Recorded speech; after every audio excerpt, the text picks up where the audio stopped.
বাংলাদেশের বর্তমান পরিস্থিতি নিয়ে যুক্তরাষ্ট্রের প্রেসিডেন্ট জো বাইডেনের সঙ্গে কথা বলেছেন ভারতের প্রধানমন্ত্রী নরেন্দ্র মোদী।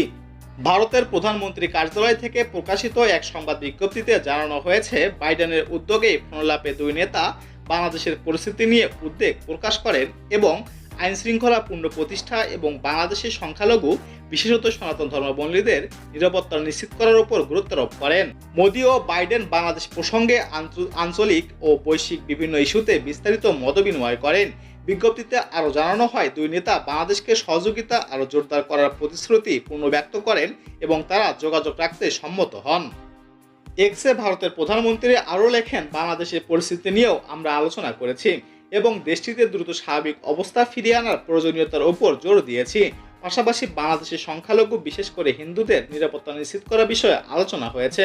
শেখ হাসিনা পদত্যাগের পর বাংলাদেশ ইস্যুতে এই প্রথম পরস্পরের সঙ্গে কথা বললেন মোদি ও বাইডেন।